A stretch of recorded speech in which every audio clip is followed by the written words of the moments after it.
Humash.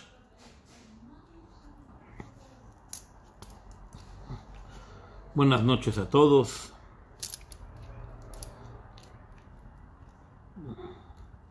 Bienvenidos. Shavua Tov. ¿Cómo están todos?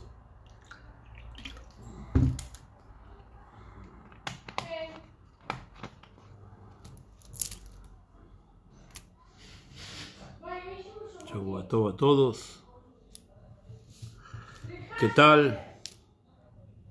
¿Cómo habéis pasado el Shabbat? Poco a poco volviendo a la normalidad.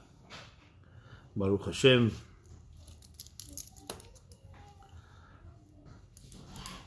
Ante todo, tengamos una buena semana.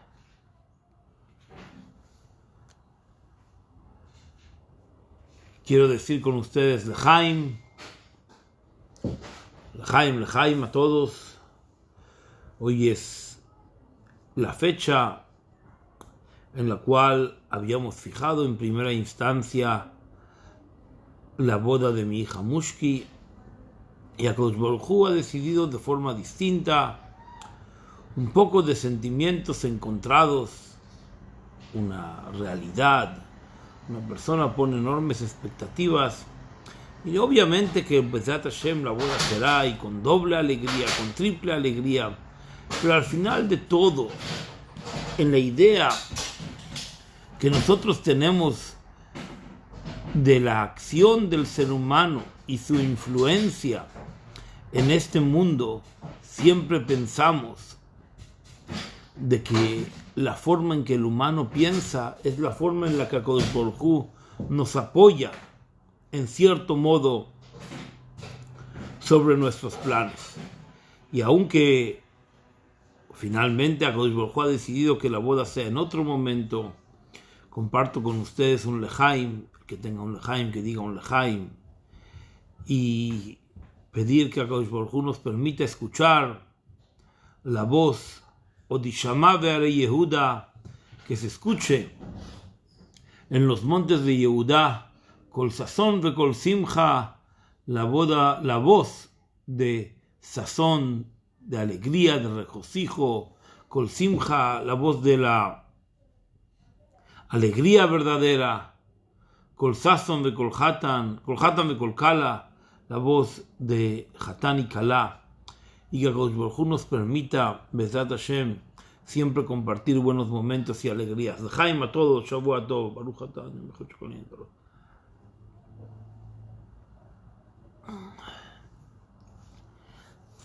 Lejaim, Lejaim.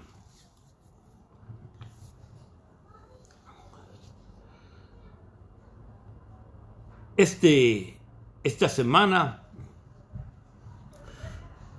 comenzamos a leer una de las Perashiot, una de las semanas que la Torah nos trae unas ideas que son totalmente revolucionarias, rompen con la estructura básica del pueblo de Israel.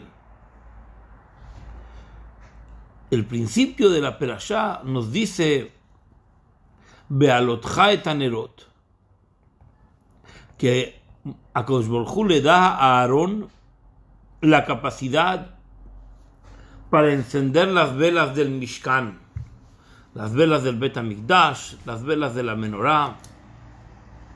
Y el Midrash y los comentaristas nos dicen que Aarón HaKohen se encontraba, en el lenguaje moderno, deprimido. A él le habían prometido la Keuna, le habían prometido el sacerdocio. Pero cuando esto comienza a desarrollarse, Moshe Rabbeinu también le dice a Dios que él está deprimido. Y entonces Akadosh Baruj Hu le da a Moshe los primeros 8 días de la inauguración del templo, la primera semana, y solamente a partir del 8º día, en ese momento le dice a Aarón, tú continúa. Y Aarón se siente débil, dice, yo durante todos los años estuve acompañando a Moshe, estuve diciéndole al faraón fidedignamente, palabra por palabra, lo que Moshe, mi hermano, me decía. Yo comuniqué a Moshe con el pueblo de Israel, ya que mi hermano Moshe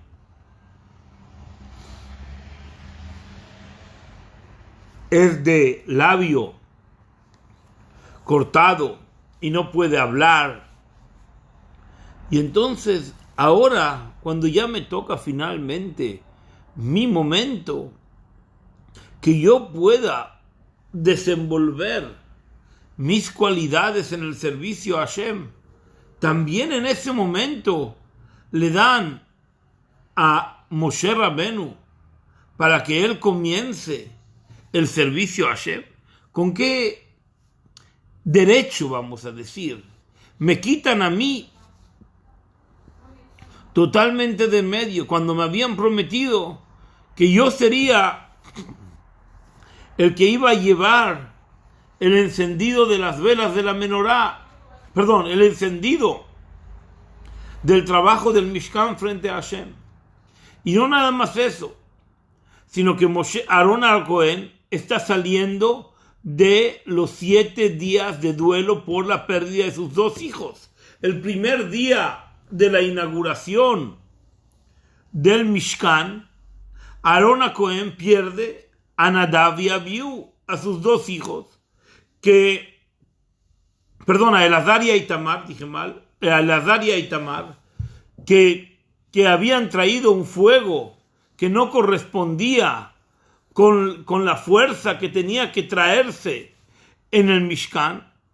Y Aarón al-Cohen dice, bueno, ¿cuándo viene finalmente mi momento?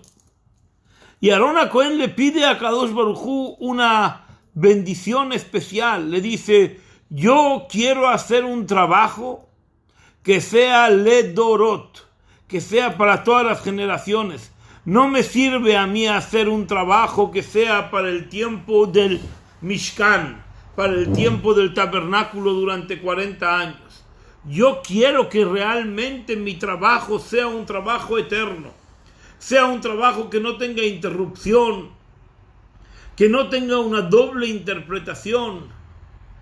Y tal y como nos dice el Midrash, Aarón al-Cohen vino y le pidió a Kadosh Baruj Hu, no quiero un trabajo en el cual yo tenga que hacer de interlocutor entre mi persona y Akadosh Baruj Hu, entre mi persona, el ofrendante, y Akadosh Baruj Hu. Le dijo Aarón al-Cohen a Akadosh Baruj Hu, yo no quiero nada más ser la persona que traiga las ofrendas, porque la persona que trae las ofrendas está trayendo las ofrendas en nombre de otro, que es el que trae la ofrenda, es el que trae el regalo, el tipo del corbán, no importa si es un corbán por gracias, por pecado, por un shlamim, por un agradecimiento por la eternidad del momento y del universo. Yo no quiero cosas que sean en las cuales yo sea un intermedio para facilitar el acercamiento del otro a Kadosh Baruj Hu. Yo quiero una posición en la cual realmente yo pueda realmente servir a Kadosh Baruj Hu, en la cual yo sienta que mi personalidad tiene lo que ver con esta idea, con esta creación del Mishkan. En otras palabras, me toca. Yo no pido un cargo político, yo pido un cargo en el cual realmente desarrolle la fuerza que tú, Akadosh Baruj Hu, me diste a mí como regalo. Y entonces Akadosh Baruj Hu le da 2 mitzvot, que de hecho son ledorot, son para las generaciones. La primera mitzvah es la mitzvah de encender la menorá. Y dice a Kadosh Baruj Hu, tú vas a encender la menorá, tú eres la persona que va a encender la luz del pueblo de Israel, y la luz del pueblo de Israel va a brillar a través de la transformación de la materia de quemar la energía que desprende del consumo del aceite de oliva. Y eso va a traer una luz. Y eso es lo que tú pedías. Tú no vas a ser un intermediario entre nadie. Y tú vas a hacer una cosa necesaria constantemente, en que la inspiración del pueblo de Israel está en su capacidad de iluminar y que ilumina al mundo. Y de hecho, de la forma más simple, más sencilla y más llana, así es nuestra relación con la menorá. El pueblo de Israel se simboliza en la luz de la menorá, en la luz del candelabro del pueblo de Israel, que es el candelabro eterno. De hecho, el que lee el libro de Flavio Josefo sobre la destrucción del Bet HaMikdash, los romanos tenían una enorme celo de que no importa lo que iba a pasar, lo importante es que se pudiesen llevar el candelabro, porque ellos pensaban de que cuando se iban a llevar el candelabro y lo iban a volver a encender en otro lugar, esa misma luz iba a ser pertenencia de la cultura del nuevo lugar donde ese candelabro iba a ser colocado. Y Pablo Josefo dice que no estuvieron lejos de la realidad, que de hecho la menorá enciende en cierto modo la chispa, la luz del conocimiento en el momento en que el pueblo de Israel se ocupa en su galut, en su propio exilio. L'chaim nuevamente a todos, l'chaim.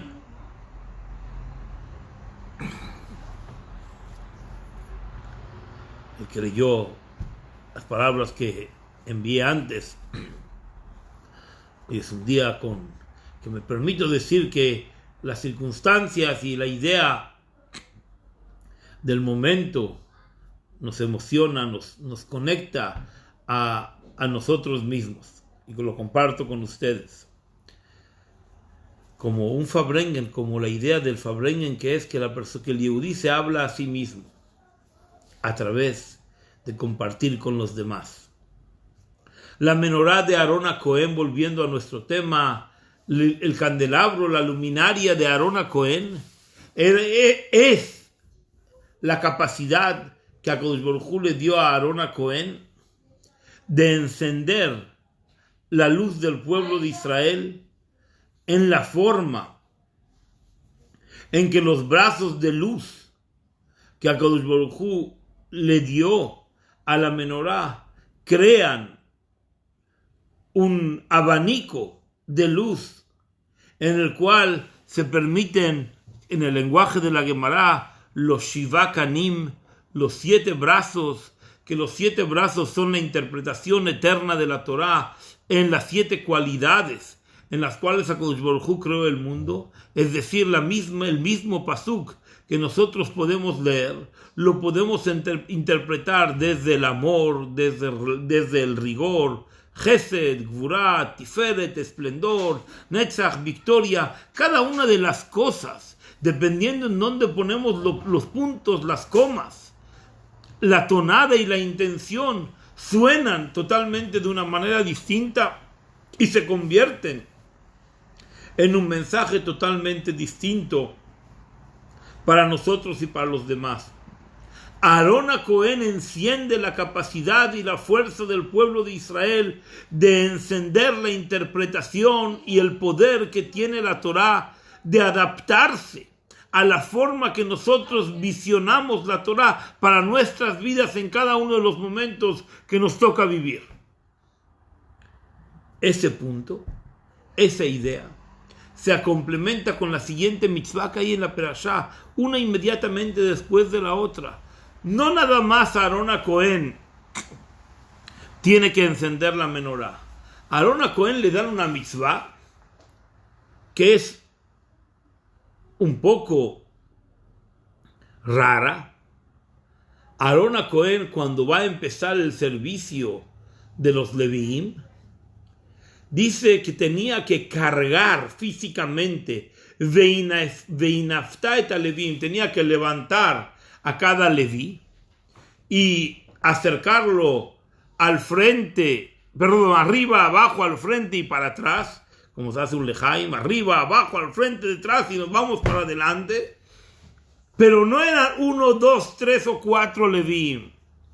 Aarón a Cohen tenía que estar muy en forma. ¿Saben cuántos Levíim levantó Aarón a Cohen? 22,000 Levíim. 22,000 pesas levantó.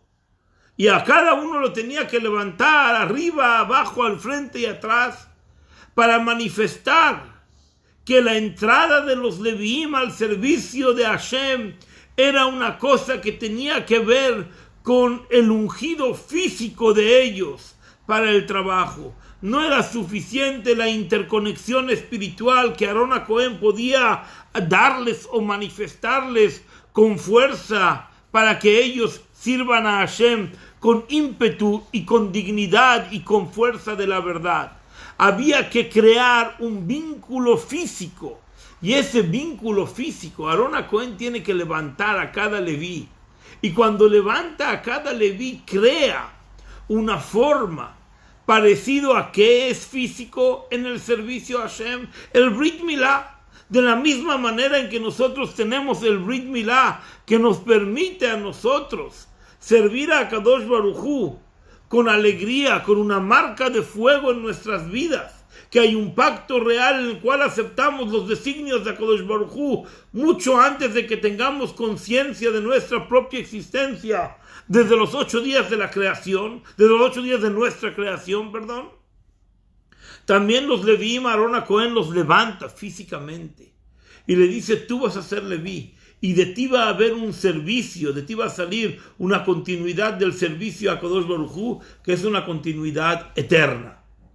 Esa continuidad eterna es el premio a la tefilá sincera que hace Aarón a Cohen y le pide a Kadosh Baruj Hu que él pueda servir a Hashem en modus propio, no en un modus interpretativo.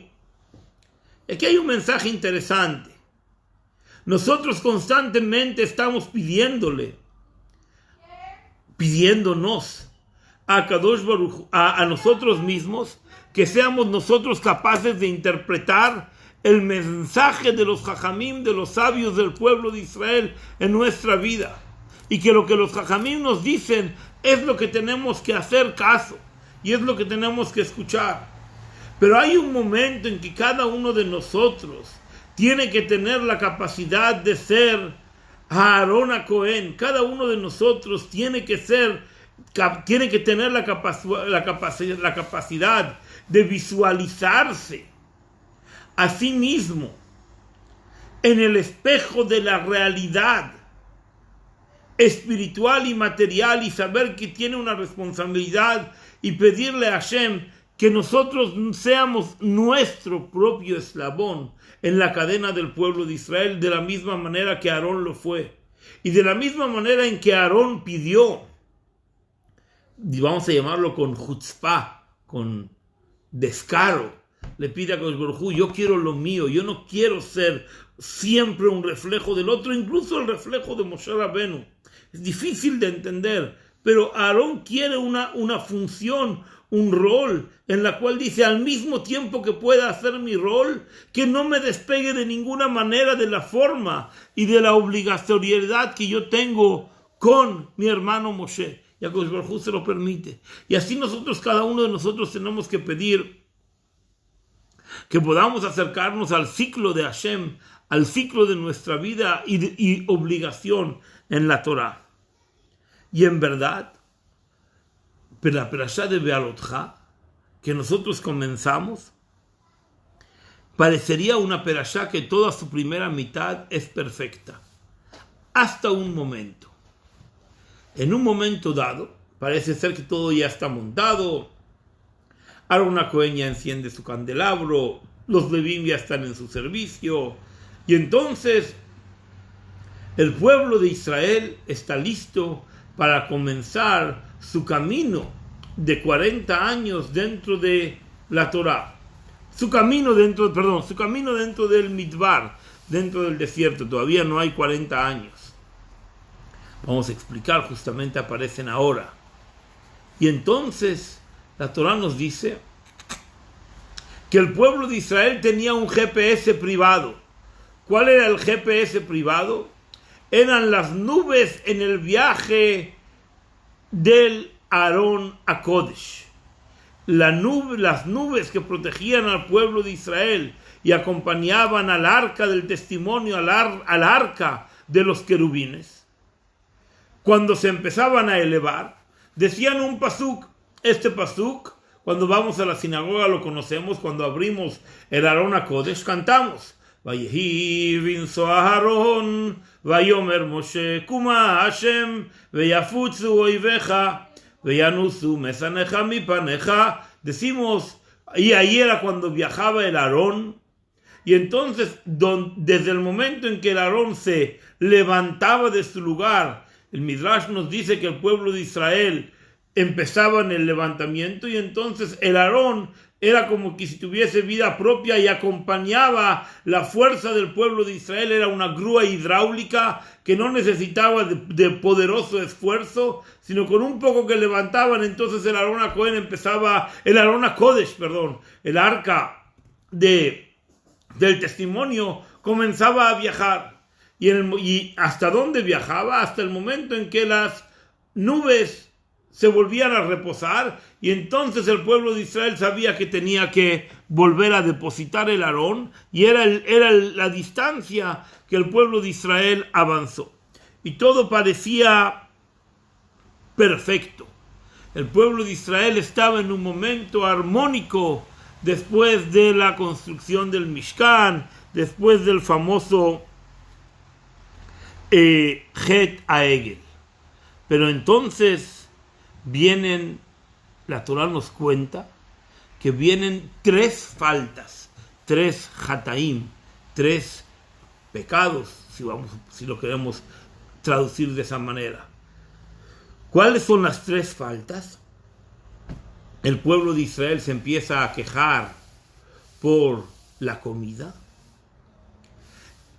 El pueblo de Israel peca con el pecado de los príncipes del pueblo de Israel, que son los espías que van a la tierra de Israel a conquistar, y cuando vuelven dicen: la tierra es una tierra difícil, es una tierra inconquistable, nos hemos encontrado con gigantes, etcétera, etcétera. Y el pueblo de Israel se pone a llorar porque piensa que no va a poder conquistar su entrada a la tierra de Israel. Y el tercer pecado es el pecado de Korach.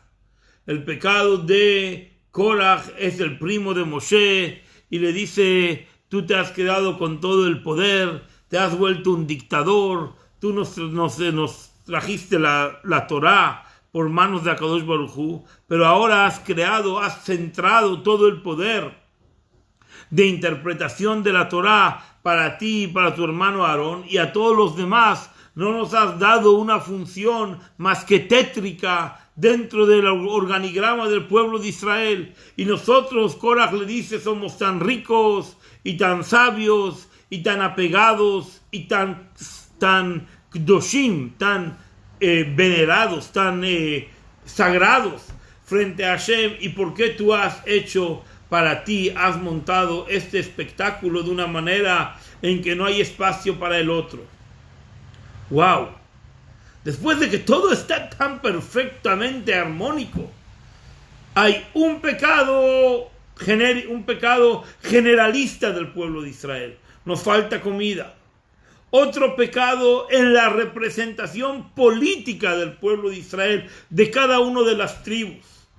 Y otro pecado aún mucho mayor, o mayor o menor, como lo quieran entender, pero, o sea, mayor por decir que va increciendo, en el cual el pecado es de una persona contra el liderazgo de la representación de Moshe en la estructura que la Torá le obliga a él ser el que lleva la interpretación de la Torá y su jerarquía para entregarla al pueblo de Israel. O sea que hay un pecado de todo el pueblo, hay un pecado de la clase política en general, y después hay un pecado de la representación gobernante que va, entre comillas, contra el rey en sí. Moshe no es un rey, pero sí es Nasiu Akol, sí es el príncipe que genera la dinámica de vínculo entre el pueblo de Israel y Akadosh Baruj Hu. Y por lo tanto, aunque no es que un pecado sea mayor que el otro, pero la Torah nos cuenta de que hay un desenlace en la cual todo lo que nosotros habíamos pensado que estaba aceitado perfectamente empieza a fallar.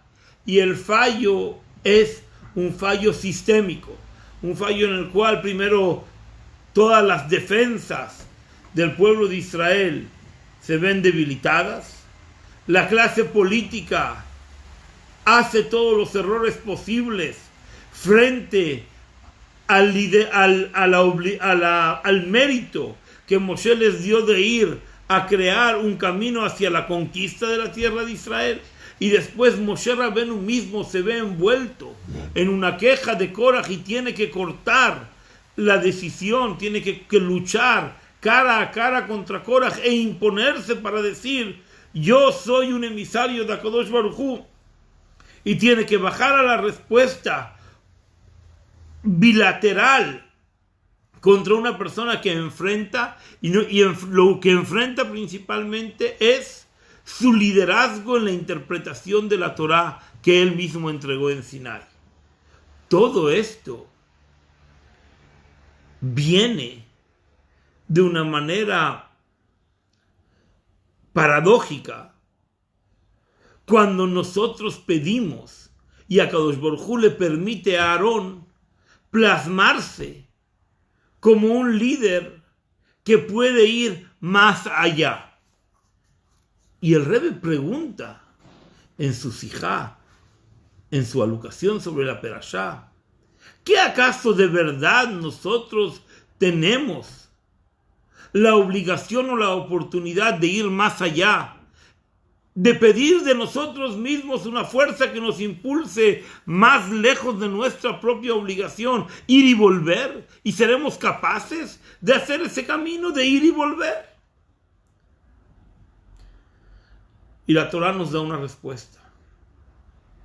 La Torah separa entre la primera parte de la Perashá y la segunda parte de la Perashá.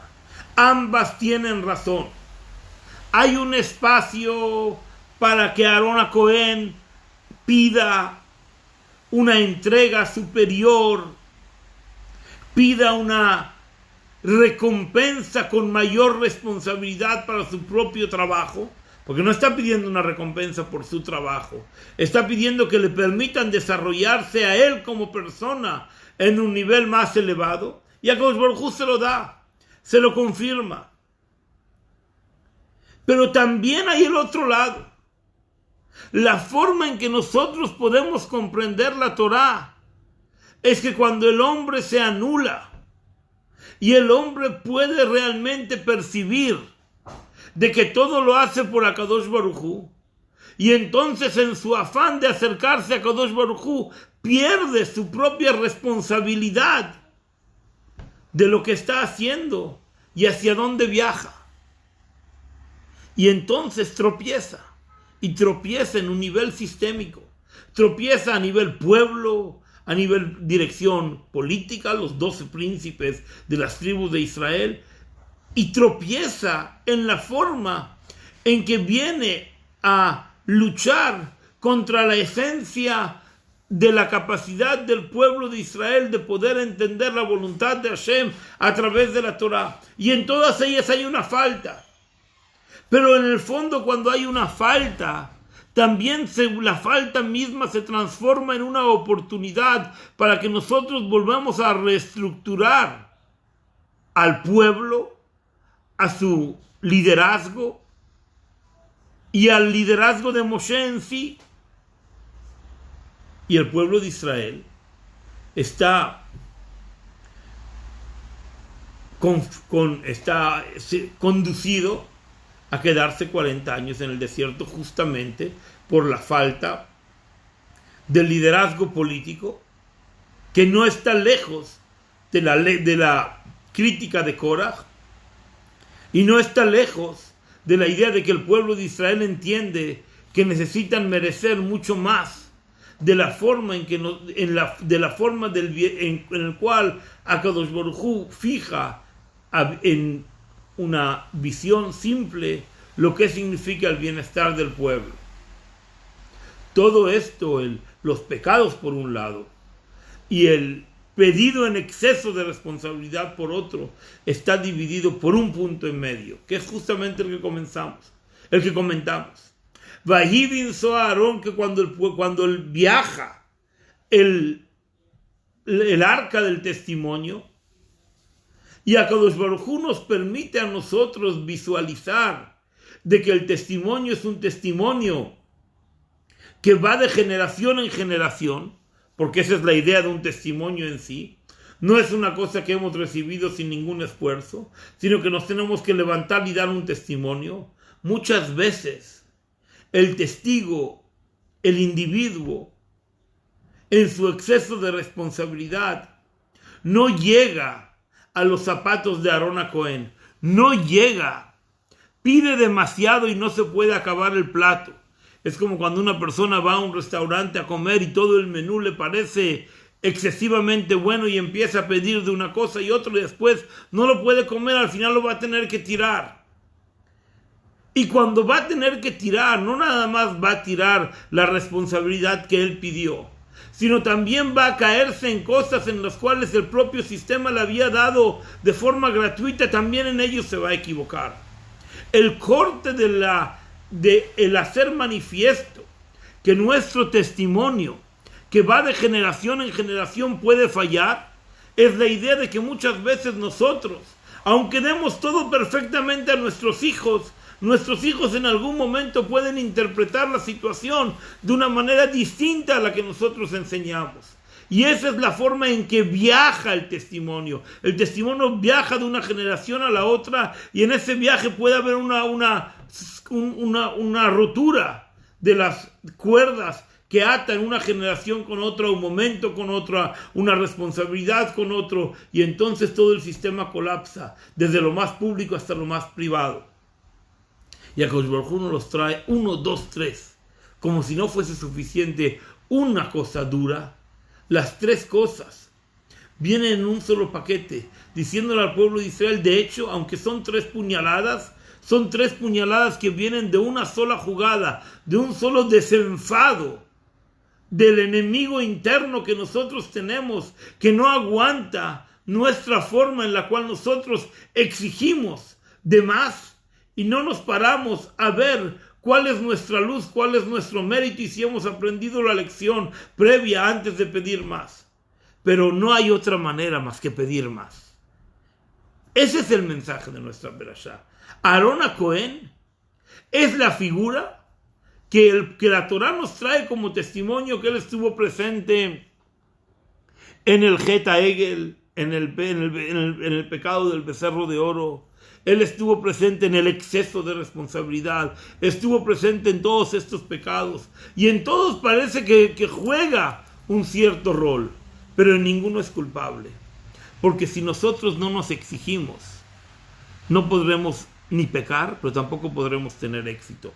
Y la Torá nos invita a jugarnos, a conocer las fuerzas del bien de una manera ilimitada, porque cuando una persona se exige, ciertamente y muy posible que alguna vez se va a poder llegar a equivocar, pero más vale la pena que se equivoque en el hacer que se equivoque en el deshacer, en no hacer nada. Muchísimas gracias.